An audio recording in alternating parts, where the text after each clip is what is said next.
Hello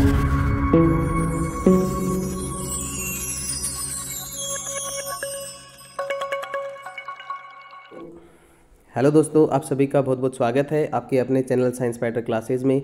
देखिए दोस्तों, आज हम आपके लिए लेके आए हैं हमारा राजस्थान कक्षा 10 की बुक में से इम्पोर्टेंट प्रश्न जो आपके रीट मेंस के एग्जाम के लिए काफ़ी इम्पोर्टेंट आपके लिए रहने वाले हैं। तो चलिए दोस्तों, बिना देर किए स्टार्ट करते हैं आज का पहला क्वेश्चन आपको दिया है, निम्न में से असंगत को पहचानिए। यहाँ पे आपको ग्रंथ दिए गए हैं और उनकी रचना किसके द्वारा की गई है। यहाँ पे उनमें से असंगत को आपको ढूंढना है। तो हमीर रासो की रचना जोधराज के द्वारा बिल्कुल सही है। हमीर हट चंद्रशेखर बिल्कुल सही है। तीसरा आपको दिया है हरिकेली विग्रहराज, बिल्कुल सही है। हरिकेली नाटक है जिसकी रचना किसके द्वारा की गई, विग्रहराज के द्वारा। हमीर महाकाव्य जयसिंह सूरी, यहाँ पे क्या है, रॉन्ग आंसर है। हमीर महाकाव्य किसके द्वारा लिखा गया, हमीर महाकाव्य लिखा गया दोस्तों नयन चंद्र सूरी के द्वारा। किसके द्वारा लिखा गया, नयन चंद्र सूरी के द्वारा। तो जयसिंह सूरी यहाँ पे क्या होगा, रॉन्ग आंसर होगा। तो इस क्वेश्चन का जो राइट आंसर है वो क्या होगा दोस्तों, हमीर महाकाव्य जयसिंह सूरी। चलिए दोस्तों, बढ़ते हैं नेक्स्ट क्वेश्चन की ओर। बहुत ही शानदार ग्रंथ है यहाँ पे हमीर महाकाव्य।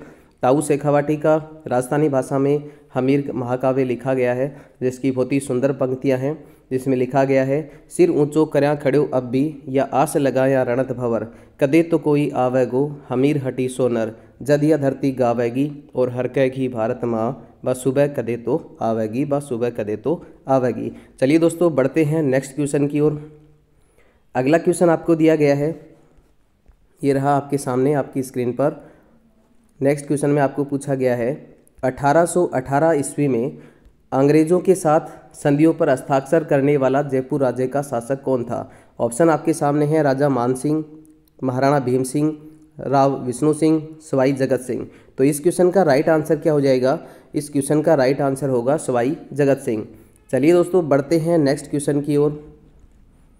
अगला क्वेश्चन आपको दिया गया है, बहुत ही शानदार प्रश्न यहाँ पे आपको पूछा गया है, निम्नलिखित में से कौन हल्दी घाटी के युद्ध में महाराणा प्रताप की तरफ से शामिल होता है। तो महमूद लोदी, हसन खां मेवाती, हकीम खां सुर और मेदिनी राय। देखिए दोस्तों, यहाँ पे बहुत ही शानदार प्रश्न आपको पूछा गया है। हसन खां मेवाती, मेदिनी राय, ये किसके साथ थे, राणा सांगा के साथ। किसके साथ थे, राणा सांगा के साथ। तो यहाँ पे इस क्वेश्चन का राइट आंसर क्या हो जाएगा, हकीम खान सुर। हकीम खान सुर जो है वो महाराणा प्रताप की ओर से युद्ध में भाग लेता है। चलिए बढ़ते हैं नेक्स्ट क्वेश्चन की ओर। अगला क्वेश्चन आपके सामने आपकी स्क्रीन पर ये रहा, बहुत ही शानदार प्रश्न एक और यहाँ पे पूछा गया। आपको क्या दिया गया है, देखिए, निम्नलिखित में से कौन सा युगम दुर्ग और अलाउद्दीन खिलजी के आक्रमण के समय शासक से सुमेलित नहीं है। तो यहाँ पे देखिए, रणथंबोर पे जब अलाउद्दीन खिलजी ने आक्रमण किया तो उस समय शासक हमीर देव चौहान था, बिल्कुल राइट है। चित्तौड़ पर जब अलाउद्दीन खिलजी ने आक्रमण किया 1301 ईस्वी में, उस समय शासक कौन था, रावल रतन सिंह, बिल्कुल राइट है। जालोर पे जब अलाउद्दीन खिलजी ने आक्रमण किया उस समय शासक कौन था, कानड़दे। और यहाँ पे एक बुक भी है, कानड़दे प्रबंध, जो किसके द्वारा लिखी गई, पद्मनाभ के द्वारा। किसके द्वारा लिखी गई, पद्मनाभ की कानड़दे प्रबंध। यहाँ पे इस क्वेश्चन का जो राइट आंसर है दोस्तों वो क्या हो जाएगा, सिवाना पे जब अलाउद्दीन खिलजी ने आक्रमण किया तो उस समय सिवाना का शासक कौन था, सातल देव।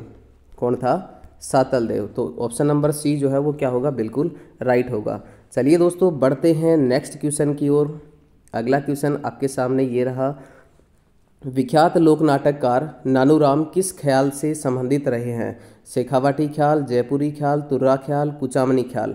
तो नानूराम का जो संबंध है वो किस ख्याल से है, कुचामनी ख्याल से, शेखावाटी ख्याल से।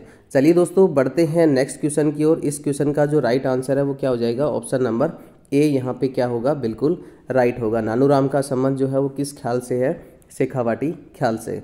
चलिए बढ़ते हैं नेक्स्ट क्वेश्चन की ओर।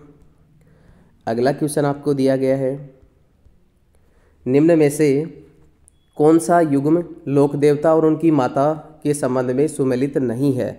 तो यहाँ पे ऑप्शन आपके सामने है, तेजाजी की माता का नाम राम प्यारी, रामदेव जी की माता का नाम मैणादे, बिल्कुल राइट है। यहाँ पे बाबूजी की माता का नाम कमलादे, बिल्कुल राइट है। गोगा जी की माता का नाम बाछल, बिल्कुल राइट है। तो यहाँ पे इस क्वेश्चन का जो राइट आंसर है वो क्या होगा दोस्तों, तेजाजी। तेजाजी की माता का नाम राम प्यारी नहीं था, क्या था, राम कुंवरी। क्या था, राम कुंवरी। तो इस क्वेश्चन का राइट आंसर क्या होगा, ऑप्शन नंबर ए यहाँ पे बिल्कुल राइट होगा। चलिए दोस्तों बढ़ते हैं नेक्स्ट क्वेश्चन की ओर। अगला क्वेश्चन आपके सामने ये रहा, बहुत ही शानदार प्रश्न यहाँ पे दिया गया आपको। मुंशी देवी प्रसाद ने किसे राजस्थान का अबुल फजल की संज्ञा दी है? ऑप्शन आपके सामने है मोहनोत नैणसी, सूर्यमल मिश्रण, कन्हैयालाल सेठिया, विजयदान देथा। तो यहाँ पे देखिए मुंशी देवी प्रसाद ने राजस्थान का अबुल फजल किसे कहा है? मोहनोत नैणसी को। किसको कहा है? मोहनोत नैणसी को। तो यहाँ पे ऑप्शन नंबर ए जो है वो बिल्कुल क्या होगा? राइट होगा। इसके अलावा विजयदान देता की एक पुस्तक है बातारी फुलवारी। बातारी फुलवारी किसके द्वारा लिखी गई? विजयदान देथा के द्वारा, जो काफ़ी बार एग्जाम में पूछी जाती है। इसके अलावा कन्हैयालाल सेठिया की जो बुक है लीलटास मिझर, ये भी काफ़ी प्रसिद्ध बुक है जो बार बार एग्जाम में पूछी जाती है। चलिए दोस्तों बढ़ते हैं नेक्स्ट क्वेश्चन की ओर। अगला क्वेश्चन आपके सामने ये रहा, बहुत ही शानदार प्रश्न आपको यहाँ पे दिया गया है। किस चित्र शैली में पशु पक्षियों की बहुतायतता रहती है? कौन सी चित्र शैली है जिसमें पशु पक्षियों को ज़्यादा दर्शाया गया है? तो ऑप्शन आपके सामने है नाथद्वारा चित्र शैली, बूंदी शैली, बीकानेर चित्र शैली और जयपुर चित्र शैली। तो इस प्रश्न का राइट आंसर क्या होगा? बूंदी चित्र शैली में पशु पक्षियों को अधिक मात्रा में दिखाया गया है। यहाँ पे ऑप्शन नंबर बी जो है वो बिल्कुल क्या होगा? राइट होगा। चलिए दोस्तों बढ़ते हैं नेक्स्ट क्वेश्चन की ओर। अगला क्वेश्चन आपके सामने ये रहा आपकी स्क्रीन पर, बहुत ही अच्छा प्रश्न यहाँ पे पूछा गया है। नर्मदा नहर सिंचाई परियोजना से लाभान्वित राजस्थान के जिले कौन से हैं? हनुमानगढ़, गंगानगर, चूरू, झुंझुनू, जोधपुर, नागौर, जालोर और बाड़मेर। तो यहाँ पे देखिए स्प्रिंकलर सिंचाई परियोजना है, फुहारा पद्धति से इससे सिंचाई होती है और ये परियोजना से सर्वाधिक लाभान्वित जिले जो हैं वो कौन से हैं दोस्तों? जालोर और बाड़मेर। तो इस क्वेश्चन का राइट आंसर क्या होगा? ऑप्शन नंबर डी है, यहाँ पे बिल्कुल क्या होगा? राइट होगा। चलिए दोस्तों बढ़ते हैं नेक्स्ट क्वेश्चन की ओर। अगला क्वेश्चन आपके सामने ये रहा आपकी स्क्रीन पर। राजस्थान की रुंडित सरिता किस नदी को कहा जाता है? रुंडित सरिता के नाम से किस नदी को जाना जाता है? ऑप्शन आपके सामने है घग्गर नदी, बाणगंगा, बनास और रूपारेल। तो देखिए दोस्तों रुंडित सरिता जो है उसको रुंडित सरिता के नाम से किस नदी को जाना जाता है? तो इस क्वेश्चन का राइट आंसर क्या हो जाएगा? बाणगंगा। बाणगंगा को किस नदी के नाम से जाना जाता है? रुंडित सरिता के नाम से जाना जाता है। ऑप्शन नंबर बी यहाँ पे क्या होगा? बिल्कुल राइट होगा। चलिए दोस्तों बढ़ते हैं नेक्स्ट क्वेश्चन की ओर। अगला क्वेश्चन आपको दिया गया है, लोकनाट्य रूप रमत किस क्षेत्र से संबंधित है? रूप रमत एक लोकनाट्य है जिसका संबंध किस क्षेत्र से है? भरतपुर से है, मेवाड़ से है, बीकानेर से है, धौलपुर करौली से है। तो यहाँ पे देखिए रूप रमत जो है, रमत कहाँ की प्रसिद्ध है? बीकानेर की। कहाँ की प्रसिद्ध है? बीकानेर की। तो रूप रमत का जो संबंध है वो किस क्षेत्र से होगा? बीकानेर से। तो ऑप्शन नंबर सी जो है वो यहाँ पे बिल्कुल क्या होगा? राइट होगा। चलिए दोस्तों बढ़ते हैं नेक्स्ट क्वेश्चन की ओर। अगला क्वेश्चन आपको दिया गया है, सारे क्वेश्चन काफ़ी इंपॉर्टेंट आपके रीट मेंस के एग्ज़ाम के लिए रहने वाले हैं। अगला क्वेश्चन आपको दिया गया दोस्तों, निम्नलिखित में से कौन सा युग्म वाद्य यंत्र प्रकार से सुमेलित नहीं है? तो यहाँ पे देखिए आपको ऑप्शन दिए गए हैं। भपंग एक तत्व वाद्य है, बिल्कुल राइट है। सिंगी सुशिर वाद्य है, बिल्कुल सही दिया आपको। ताशा अनवद वाद्य है। नड़ जो है वो यहाँ पे घन वाद्य नहीं है। तो इस प्रश्न का जो राइट आंसर होगा वो क्या होगा? ऑप्शन नंबर डी जो है वो यहाँ पे बिल्कुल राइट होगा। चलिए दोस्तों बढ़ते हैं नेक्स्ट क्वेश्चन की ओर। अगला क्वेश्चन बहुत ही शानदार प्रश्न आपको यहाँ पे पूछा गया है। क्वेश्चन नंबर 13, निम्नलिखित संतों में से किसने अपने लेखन में मेवाती बोलियों का प्रयोग नहीं किया? किसके द्वारा मेवाती बोलियों का प्रयोग नहीं किया? मेवाती बोलियों का प्रयोग नहीं किया गया अपने लेखन में, अपने ग्रंथों में या किसी भी लेख के अंदर। तो यहाँ पे देखिए लालदास जी के द्वारा भी मेवाती बोली का प्रयोग किया गया। चरणदास जी के द्वारा भी, यहाँ पे सैजोबाई है वो चरणदास जी की शिष्या थी। तो लालदास जी कहाँ से संबंधित हैं? अलवर से। और मेवाती बोली कहाँ बोली जाती है? अलवर में बोली जाती है। तो यहाँ पे लालदास जी, इसके अलावा चरणदास जी और सहजोबाई, तीनों ने अपने लेखन में मेवाती बोली का प्रयोग किया है। और सुंदरदास जी जो है वो इन्होंने मेवाती बोली का प्रयोग नहीं किया। तो इस प्रश्न का जो राइट आंसर है वो क्या हो जाएगा, ऑप्शन नंबर सी। चलिए बढ़ते हैं नेक्स्ट क्वेश्चन की ओर। अगला क्वेश्चन आपके सामने ये रहा, बहुत ही अच्छा प्रश्न यहाँ पे पूछा गया है। निम्नलिखित में से कौन मराठा आक्रमण के खिलाफ हुडा सम्मेलन से जुड़े थे? तो हुडा सम्मेलन मराठों के आक्रमण से परेशान होकर हुडा सम्मेलन की योजना बनाई गई। और ये हुडा सम्मेलन कब हुआ था? 1734 ईस्वी में। तो इस सम्मेलन से कौन जुड़े थे, ये आपको यहाँ पे पूछा गया। देखिए दोस्तों, हुडा सम्मेलन में महाराणा जगत सिंह जिनको अध्यक्ष बनाया गया था, हुडा सम्मेलन का अध्यक्ष किसे बनाया गया था? महाराणा जगत सिंह को। इसके अलावा महाराणा जसवंत सिंह, महाराणा अभय सिंह और सवाई जय सिंह।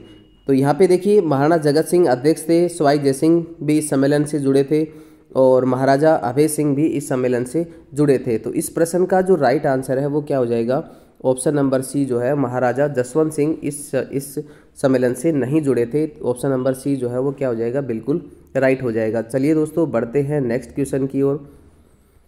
अगला क्वेश्चन आपको दिया गया है, पश्चिम रेतीले मैदान की पूर्वी सीमा निर्धारित होती है कितने सेंटीमीटर वर्षा रेखा निर्धारित करती है? यहाँ पे ये आपको पूछा गया है।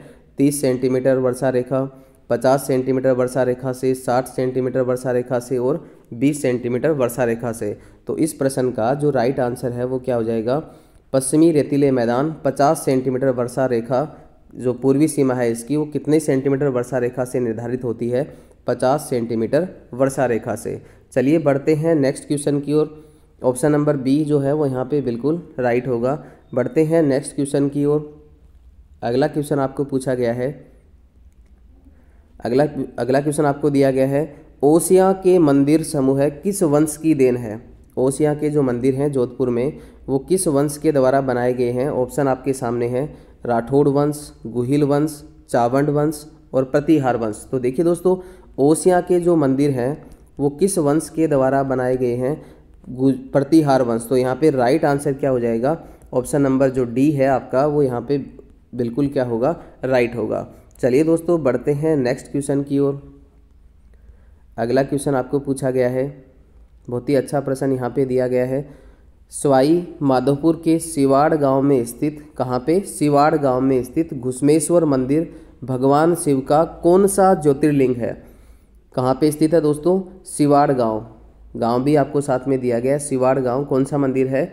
घुसमेश्वर मंदिर जो है वो भगवान शिव का कौन सा ज्योतिर्लिंग है, ये आपको प्रश्न में पूछा गया है। ऑप्शन आपके सामने है 9वां, 10वां, 11वां और 12वां। तो देखिए, सिवाड़ गांव में जो ज्योतिर्लिंग है घुसमेश्वर मंदिर में, वो कौन सा, भगवान शिव का कौन सा ज्योतिर्लिंग है? 12वां ज्योतिर्लिंग है। तो इस क्वेश्चन का जो राइट आंसर है वो क्या हो जाएगा, ऑप्शन नंबर डी यहाँ पे बिल्कुल राइट होगा। चलिए दोस्तों बढ़ते हैं नेक्स्ट क्वेश्चन की ओर। अगला क्वेश्चन आपको दिया गया है, बूंदी के तारागढ़ किले का निर्माण किसके द्वारा करवाया गया था? बूंदी में जो तारागढ़ का किला है, एक तारागढ़ कहाँ पे है? अजमेर में है। कहाँ पे है? अजमेर में। तो यहाँ पे बूंदी वाला तारागढ़ आपको यहाँ पे पूछा गया है। तो बूंदी में जो तारागढ़ का किला है उसका निर्माण किसके द्वारा करवाया गया, ये आपको पूछा है। ऑप्शन आपके सामने है, राव राजा बैर सिंह, राव राजा अजय सिंह, राजा विष्णु सिंह, इनमें से कोई नहीं। तो इस प्रश्न का जो राइट आंसर है वो क्या हो जाएगा, ऑप्शन नंबर एक यहाँ पे क्या होगा, बिल्कुल राइट होगा। बूंदी में जो तारागढ़ है उसका निर्माण किसके द्वारा किया गया? राव राजा बैर सिंह के द्वारा। चलिए दोस्तों बढ़ते हैं आज के नेक्स्ट क्वेश्चन की ओर। नेक्स्ट क्वेश्चन आपको दिया है क्वेश्चन नंबर 19। क्या पूछा गया है आपको, झालावाड़ शैली की राजपूत पेंटिंग किस राजपूत पेंटिंग स्कूल का हिस्सा है? बहुत ही अच्छा प्रश्न है, क्वेश्चन में ही आपको इसका आंसर भी दिया गया है। देखिए, झालावाड़ शैली यहाँ पे आपको दी गई है। तो झालावाड़ का संबंध किससे है? हाड़ौती से। किससे है? हाड़ौती से। तो इस प्रश्न का राइट आंसर क्या हो जाएगा? हाड़ौती। झालावाड़ शैली की राजपूत पेंटिंग किस राजपूत पेंटिंग स्कूल का हिस्सा है? ऑप्शन आपको मेवाड़, मारवाड़, हाड़ौती, ढूंढाड़ यहाँ पे दिए गए हैं। तो ऑप्शन नंबर सी जो है वो यहाँ पे क्या होगा, बिल्कुल राइट होगा। झालावाड़ किस अंचल में पड़ता है? हाड़ौती अंचल में पड़ता है। तो यहाँ पे आपका राइट आंसर क्या होगा? हाड़ौती। चलिए आज बढ़ते हैं आज के अंतिम प्रश्न की ओर। और अंतिम प्रश्न आपको दिया गया है, अंतिम प्रश्न आपके सामने ये रहा। बहुत ही अच्छा प्रश्न आपको पूछा गया है। कोटा में 1857 की क्रांति के समय विद्रोह का नेतृत्व किसके द्वारा किया गया? देखिए, कोटा में पॉलिटिकल एजेंट कौन था? Major Burton. कौन था? Major Burton. तो यहाँ के जो क्रांतिकारी नेता थे वो कौन थे? लाला जयदयाल, और दूसरा कौन था? मेहराब खान। तो यहाँ पे दोनों ऑप्शन जो हैं वो आपके क्या होंगे? राइट होंगे। तो आपका इस क्वेश्चन का जो राइट आंसर है वो क्या हो जाएगा? ऑप्शन नंबर सी, लाला जयदयाल और मेहराब खान दोनों यहाँ पे कोटा में विद्रोह के क्या थे? नेता थे। और उस समय पॉलिटिकल एजेंट कौन था? मेजर बर्टन, जिसका सर काट करके कोटा के किले में लटका दिया गया। तो आज के लिए दोस्तों इतना ही। मिलते हैं कल कुछ और नए क्वेश्चंस के साथ। तब तक के लिए आप सभी का बहुत बहुत धन्यवाद। जय हिंद, जय भारत।